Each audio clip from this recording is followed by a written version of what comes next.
છોટાઉદેપુર તાલુકાના રોજકુવા ગામે જીવંત વીજ વાયર તૂટી પડતા યુવાનનું કરુણ મોત. રોજકુવા ગામના નિલેશભાઈ રાઠવા તેઓના ઘરની પાછળ ઊંઘતા હતા. જે સમયે વીજ વાયર તૂટી પડતા કરંટ લાગ્યો હતો. કરંટ લાગતા સારવાર અર્થે તેજગઢ હોસ્પિટલ ખસેડાયા હતા.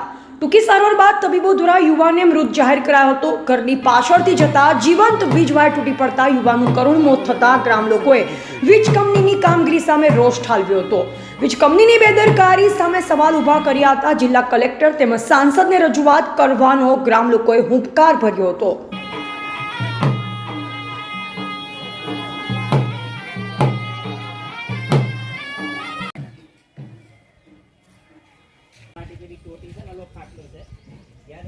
આજે સવારે મોર્નિંગમાં રોજકુવાના સરપંચશ્રી દ્વારા મારા પર ટેલિફોનિક જાણ કરી મને કે રોજકુવા ડાબર ફળિયાની અંદર એક માણસનું મૃત્યુ થયેલ છે કરંટ લાગવાથી.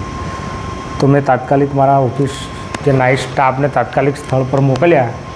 ત્યારે ત્યાં MGVCLની 3 વારવાળી ઓપન લાઇનની નીચે એક ભાઈ જેનું નામ હતું નિલેશભાઈ રાઠવા એ ખાટલો ડાળીને ઊંઘતા હતા અને વરસાદ અને વાવાઝોડું આવ્યું ત્યારે એલટી લાઇનનો વાયર તૂટીને એના ઉપર પડેલ હતો.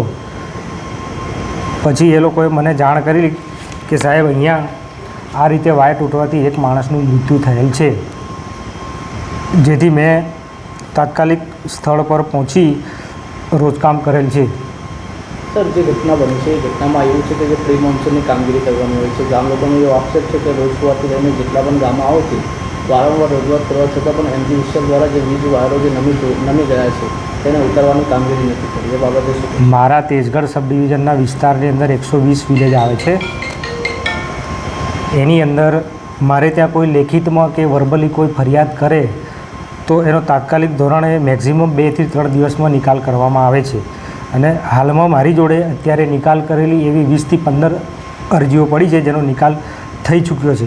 પ્રી મોન્સૂનની કામગીરી જે કહેવામાં આવે છે, હા, એટલે પ્રી મોન્સૂનની કામગીરીની જ વાત કરું છું. પ્રી મોન્સૂનની કામગીરી, ટ્રી કટિંગની કામગીરી અત્યારે હાલમાં ચાલુ છે અને છેલ્લે 2 મહિનાથી કામગીરી ચાલુ હતી.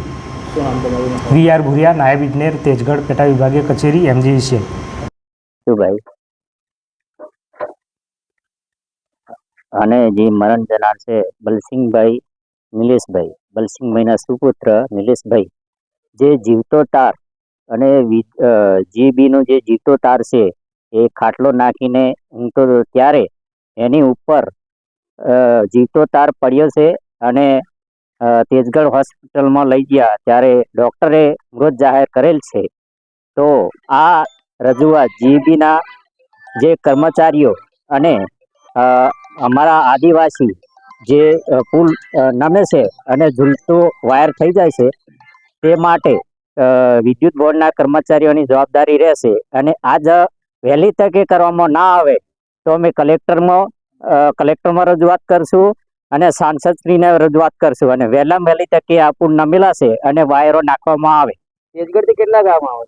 તેજગઢથી પાલસંડા, રોજકુવા, હરદાસપુર, ચિચોડ આ ગામોમાં ગલા ગોમડી અને વહેલી તકે આ રિપેર કરવામાં આવશે. ના કરે તો અમે કલેક્ટરમાં આંદોલન પણ કરીશું. શું નામ? વંચનભાઈ બચુ.